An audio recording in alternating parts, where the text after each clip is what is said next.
I'm Cody Aish. I serve as Director of Education and Interpretation here at Seminary Ridge Museum and Education Center.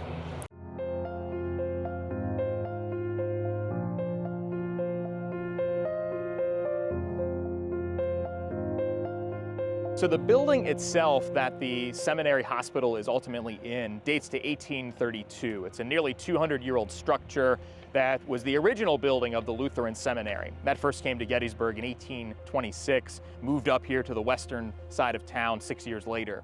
And ultimately, the hospital that opens here on July 1st, 1863 is, as most Civil War hospitals are, not in a building that was intended for any sort of medical purpose. This was the original classroom building, dormitory space. There's a dining hall, kitchen, chapel, living quarters for caretakers, and an assembly room that are all here inside of this building. So this is intended for students, faculty, and staff attending and working at the Lutheran Seminary. But at about 10 o'clock in the morning on July 1st, 1863, a few hours into the Battle of Gettysburg opening, then we're going to see the opening of a hospital here for initially United States Army soldiers and eventually soldiers of both armies.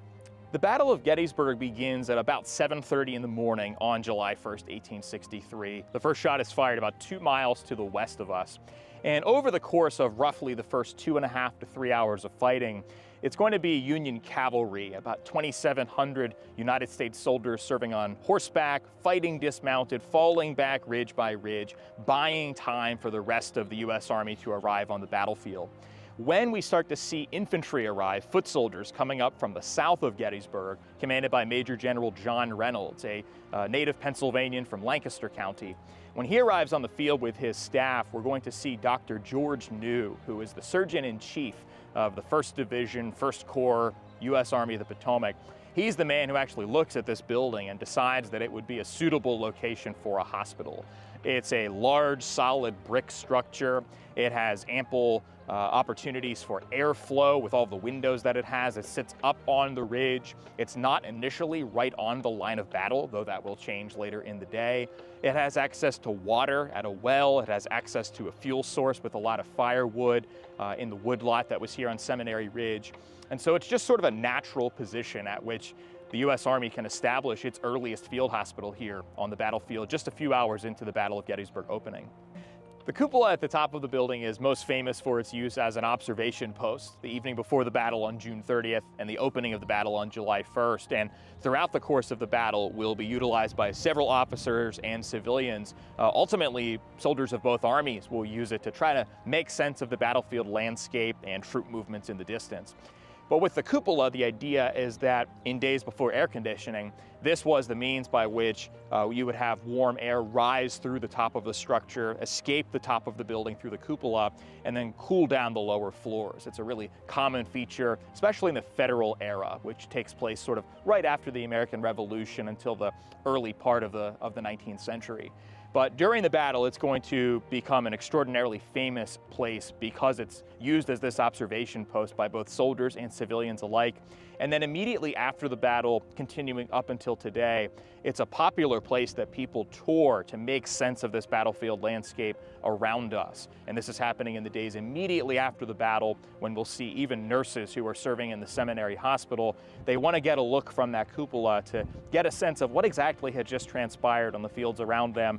And right up until today, visitors love to get that view, what we oftentimes call Buford's view. It's utilized by Brigadier General John Buford, in command of the division of U.S. Cavalry that's here the evening before the first day and on the first day of the battle.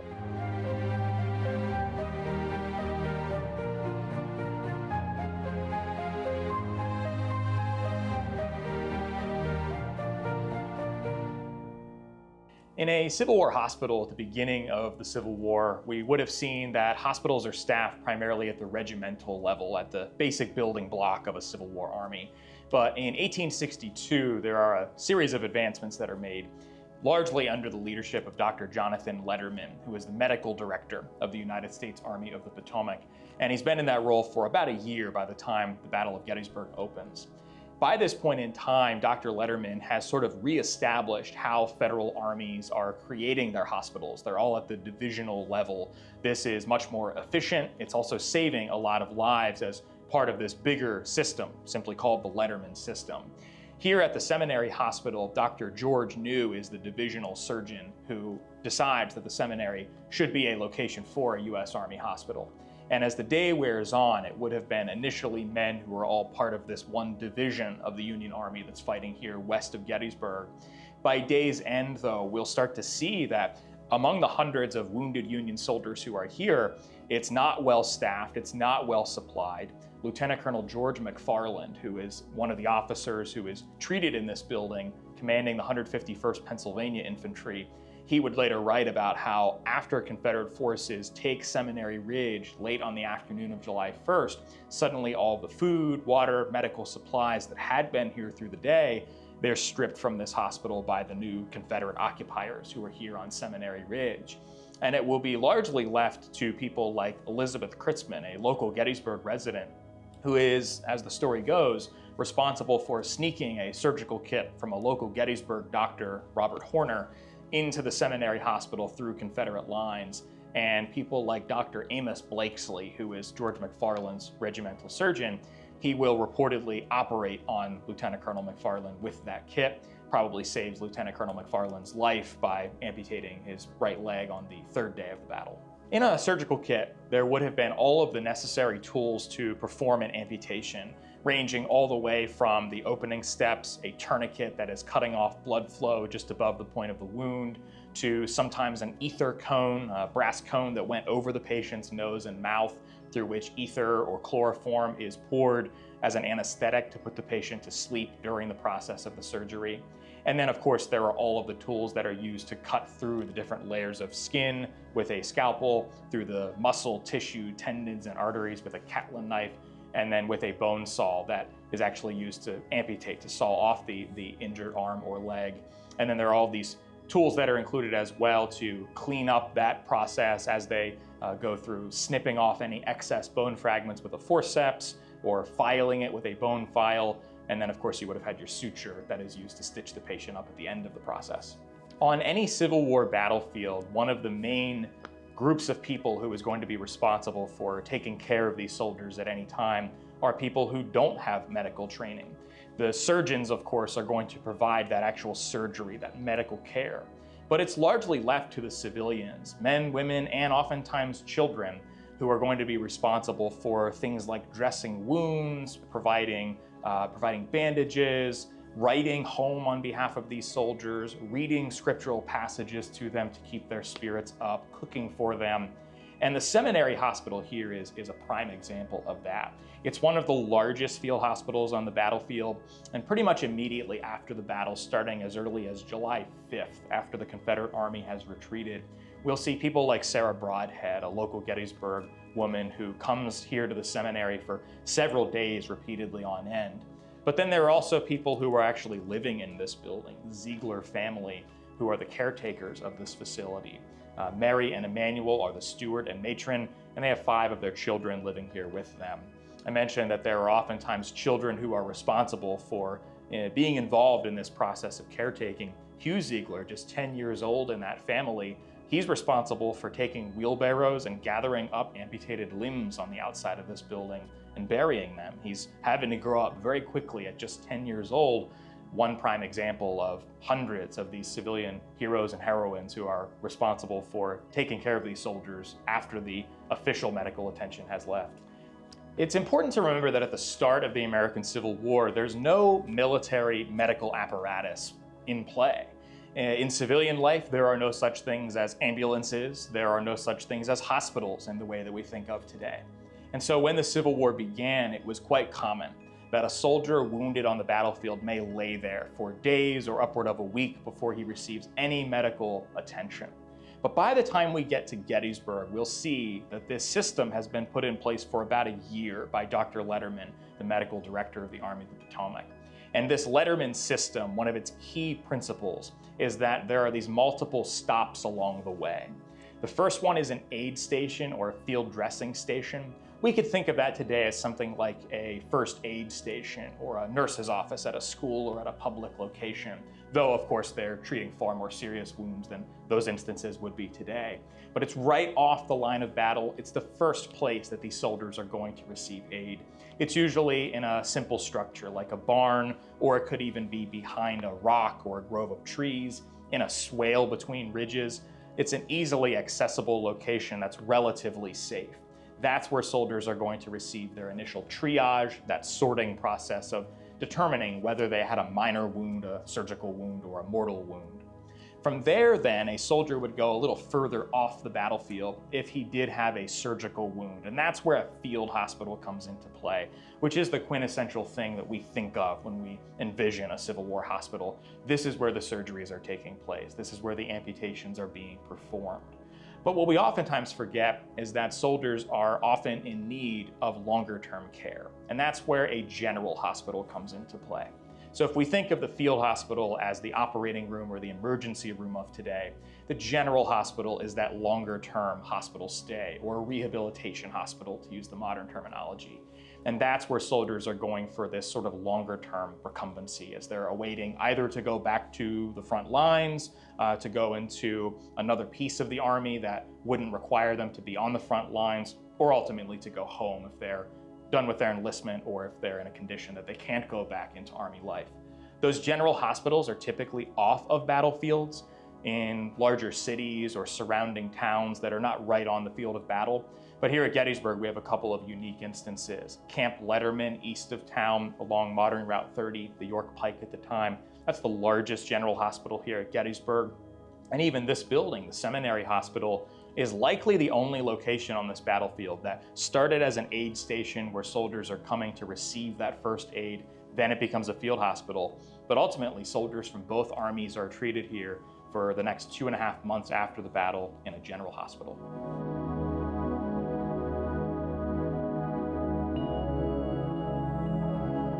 In a Civil War hospital, the importance of a hospital being organized at the division level, at that middle level of the Army, dated back to the fact that at the start of the war, when the regimental level, the building block of the Army, was how they operated hospitals, we would oftentimes see cases in which surgeons would operate first on the people who they knew first, because in some cases, these were the hometown doctors for a lot of these young men who are now going off to war. But Dr. Letterman, when he institutes this idea that we call today triage, they won't know it as that in popular parlance for at least a few decades after the American Civil War. But he adopts this European model that had been in place, especially in France since the era of Napoleon. And alongside that, what he has decided to do is having these higher level surgeons actually be the surgeons in chiefs of these hospitals. That will ensure that it's not just the people who know one another first who are treated, but that the people who need the best care at first will be treated. And so first, you would have made sure that you're treating your surgical wounds, the men who you definitely know are in need of an amputation. You're going to want to get those patients up onto your surgical table, perform that amputation, and then move on perhaps to the men who are in need of lesser care, who don't need a surgery, but maybe need some stitches or a bandage. And ultimately, who you're going to see last, if at all, are your patients who have mortal wounds, men who simply there is no care that can be offered to them, or at least nothing that can be done in the form of surgery. Oftentimes the human instinct, and we see this a lot in our educational programs here, when we have students go through this process, they want to treat the worst cases first. But we have to sort of think about that in reverse in many instances. We have to treat the people first who we know we can treat first to ensure that their condition doesn't worsen. And that's going to be the basic process by which surgeons operated then, and it really lives through up until the present day. When you go to an emergency room, you're sorted, you're seen in a particular order based on the seriousness of your injury or your illness. That goes right back to the American Civil War. If you were wounded on the first day of battle on the ridges surrounding this building, McPherson Ridge just west of us, Seminary Ridge where the building itself sits, and you're brought into this building, there's a very good chance that you're likely not going to receive the care that you need until a few days later. And we have a couple of examples that are really primed to exhibit that. The best one is Lieutenant Colonel George McFarland. He is a great example because partly The nature of his wound requires an amputation that he can't get until the third day of the battle, while Confederate soldiers occupy this building and he's temporarily a prisoner. But he's also the longest tenured patient here. He doesn't leave until September 16th. So he has ample time to write about this experience. His wife comes and visits him. There are nurses who are writing on his behalf before he's well enough to write himself. So we have a wonderful historical record, most of which has been available over the past couple of decades thanks to the work of historian Michael Dries. But if we look through George McFarland's papers, what we can see is that conditions will worsen the moment that the Union Army is pushed off of Seminary Ridge on the afternoon of July 1st. George McFarland is laying in a pool of his own blood for basically the next 3 days.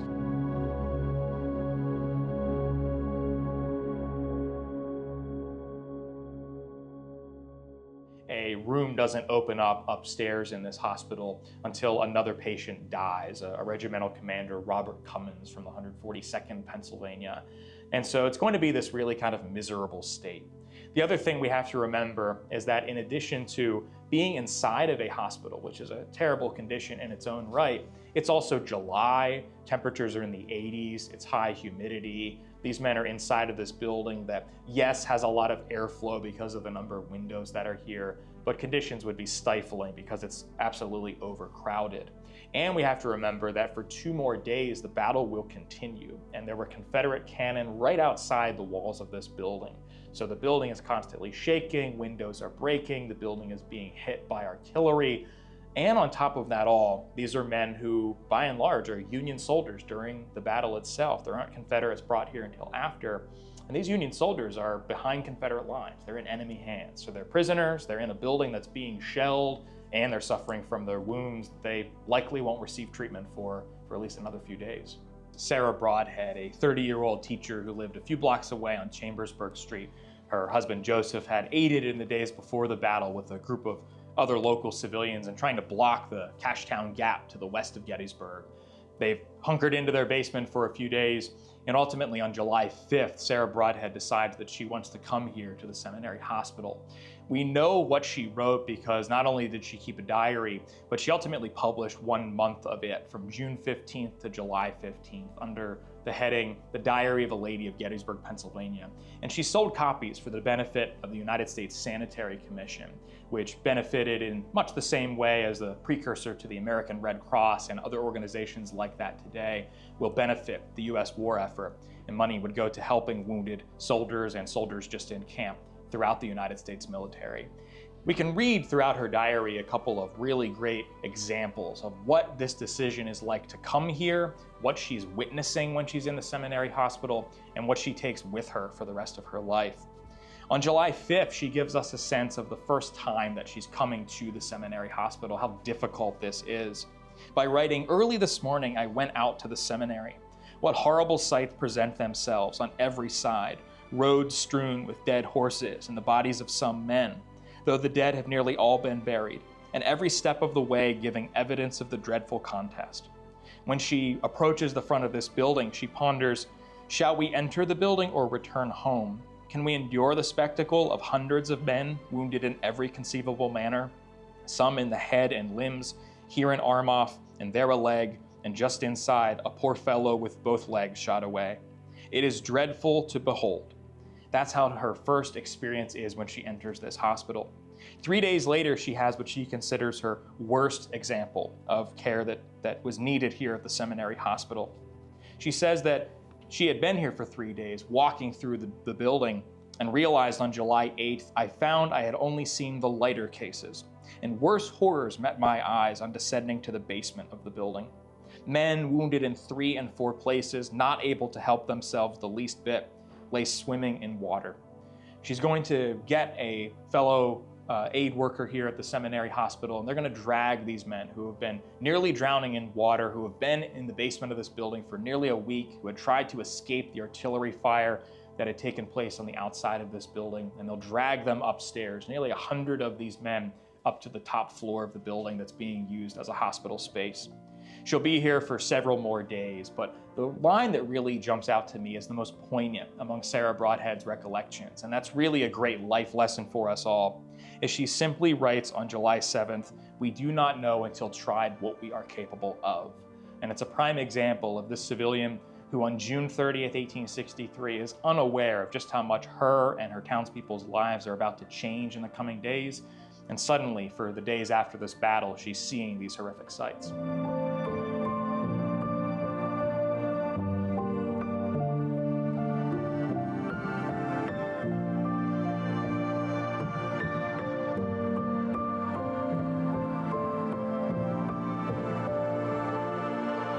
The building in which this hospital is located is going to serve multiple purposes throughout the battle. It had started as an observation post for the U.S. Signal Corps and for Brigadier General John Buford on June 30th in the morning of July 1st. The ground around this building throughout the first day of fighting had been a location at which there's a constant reserve force of U.S. soldiers. They built a barricade at one point in time to aid in the defense of Seminary Ridge. When Confederate forces break through the first Union line to the west of us on McPherson Ridge, now there's already someone and something to help them defend this position with this hastily constructed barricade of fence rails. This is an artillery platform where there are nearly 24 Union cannon during the final attack and defense of this ridge on July 1st. And then we have, of course, the hospital that's in and eventually around this building. It becomes a rather sprawling hospital complex. We're also right in the middle of what we call the Confederate Nerve Center. Robert E. Lee's headquarters are just to the north of this building from the afternoon of July 1st through the remainder of the battle up until the beginning of the Confederate retreat. And this is also a Confederate artillery platform and observation post as well. So it serves this multitude of purposes, starting June 30th through July 5th, and ultimately the hospital stays here until September 16th. We know that nearly 700 patients were reportedly treated here. We know most of their names, about 500 of them. We know that there are dozens of caretakers here, at least 24 surgeons who are here. So this becomes an extraordinarily important point for a multitude of reasons before, during, and after the battle, as perhaps the longest occupied site by one army or the other anywhere on the Gettysburg battlefield. And we see that flesh out as well right after the battle. This becomes a major place that a lot of tourists want to see. A lot of newspaper correspondents are writing about the damage that the building has sustained. And right up until today, we can see that this has become an iconic piece of the Gettysburg battlefield and an iconic place that a lot of visitors want to not only see the building, but also experience what we have on the inside of it. The Confederate retreat begins on July 4th, the day after the U.S. Army has won. The attack we best know as Pickett's Charge has failed on July 3rd, and ultimately through that evening into the morning of July 4th, the Confederate commanding officer, Robert E. Lee, decides to retreat his army out of Gettysburg. The two main roads that he utilizes are those that border the seminary. To the northwest is the Chambersburg Pike, modern Route 30. To the southwest, we have modern 116, or the Hagerstown or Fairfield Road, as it was then known. And these two roads are how Lee is going to sort of anchor his retreat out of Gettysburg. Both lead to passes in the South Mountain Range. Because the retreat effort focuses so much on the roads that are right around this building, this is going to be the last place that Confederate soldiers occupy in large numbers. And as all that is happening, we have hundreds of wounded Union soldiers who are inside this building, who had first been in their own army's hands July 1st. Then they were in Confederate hands temporarily as prisoners of war. And now, as the Confederate army is retreating, these wounded Union soldiers on July 5th will return to friendly hands, to their own army. And in the days and weeks that follow, a lot of smaller hospitals around Gettysburg, they begin to close or patients begin to leave them. A lot of Confederate higher-ranking officers, the U.S. Army wants them to be in an official general hospital so they can be kept under armed guard. And so we're going to start to see that there will be even greater numbers of patients who are treated in the aftermath of the battle in and around this building. Not all of them are in the walls of this building itself. Some are going to be under tent outside. That's where the mess tent is, where food is being prepared. And we'll see most of these patients are here through the month of July. It really starts to dwindle as we go through August. Some patients are going home. Others are going to larger general hospitals, whether it's in places like York, Pennsylvania, 30 miles east of us. Some will go a little further to Philadelphia, to the general hospitals that are there. Some simply go home when their term of enlistment is over. And Lieutenant Colonel George McFarland won't leave until September 16th, final patient to leave the seminary hospital, which officially closes that day. And just 8 days later, seminary students will return for their fall semester. The building in which this hospital was located dates to 1832, and throughout nearly 200 years, it's been used for a multitude of purposes. Started as the dorm room, classroom, assembly room building that also had a chapel, library, dining hall, kitchen, and caretaker headquarters here. But what we'll start to see is that in the late 19th century, in 1895, there's a large renovation to this building. The seminary begins constructing other buildings surrounding it, and this is used as a dormitory until 1954. But due to a series of structural concerns, the building closes. It remains vacant until 1961. Then it's going to be leased to the Adams County Historical Society, which occupied this building until 2011. And that's where the story of how we tell this story really begins today. Dating back to 1999, the Seminary Ridge Historic Preservation Foundation had been formed as a nonprofit to interpret, to educate, and preserve the historic Civil War properties here on Seminary Ridge. In 2011, the museum project entered its final form, eventually opening in 2013 after a 2-year renovation and the installation of the exhibits that are here today. And since 2013, the 150th anniversary of the battle, Seminary Ridge Museum and Education Center has been able to tell the story of this hospital. That's 1/3 of the story that we tell. We also discuss on an entire floor the story of the first day of the battle, its impact on the ground around this building. Our third floor then discusses the story of this hospital. And our second floor takes a step back and it looks at the bigger picture stories of race, religion, and debates of the 19th century that are taking place across the United States, but also impacting the folks who lived and studied in this building.